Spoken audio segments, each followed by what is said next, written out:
Welcome to Morning Flight. I am Hal with a quick demo of how to price offset. All Morning Flight programs let you price offset, copies, and digital, and you can easily compare the three to see which is the most cost effective. Let's start with a walk around. Whenever we quote offset, we usually itemize and then total up the price of 5 separate components. First, the product, film, plates, and time spent on the press. Second, the paper. Third, mixing inks and washing up the press. Fourth, pre-press, what we need to do before we can start making plates. And finally, post-press, cutting, folding, any work done to the job after it comes off the press. There are 3 more buttons here we should look at. The first is the customer button, to either select the customer from our file or enter a new one. Next, the keyword button, for adding a brief tagline along with some notes.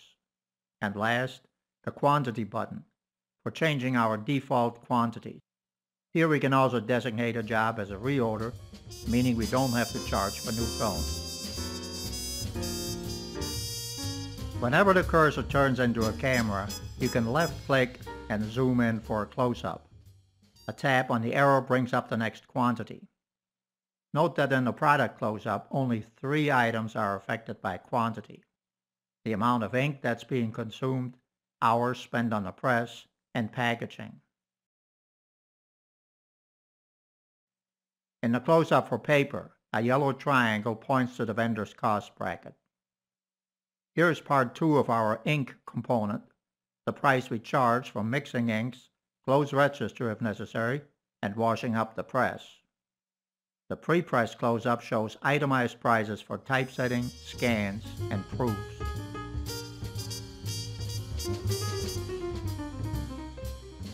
We've made letterheads our primary product, so the quote window opens with letterheads pre-selected.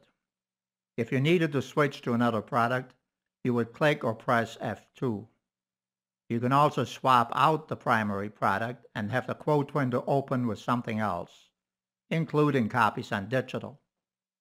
Letterheads are rarely printed on plain bond, so let's upgrade the paper to classic grade from our in-house inventory.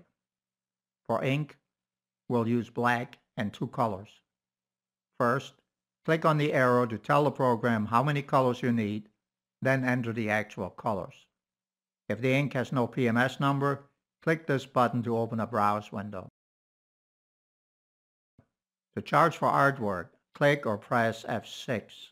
Check composition, then left-click on the scale to move the slider up, right-click to move it down. You can also bypass the slider and enter the time in hours and minutes. Or enter the actual amount and let the program tell you how long that is. At some point, you'll have to decide who the quote is for. If it's for a new customer, click the Add Customer button. Actually, we're getting ahead of ourselves here. Customers are people who buy things, who have placed orders with us before. For estimates and quotes, what we're really adding is a potential customer. The program does make a distinction between the two and happily promotes any potential customer to the status of real customer when the first order comes in. One thing we almost always have to change is 1 or more of the default quantities. To change all 3, click this button. If you only need to change 1, it's usually quicker to just right-click the blue panel. Okay, we've saved the letterhead quote. Keep an eye on the paper clips. Yes, they've morphed. That's telling us that the program has saved the ink colors from the previous quote, the one we just entered. If you need to quote matching envelopes, click on the daisy. Morning Flight will fill in the inks for you. That's it for this demo. Thanks for watching.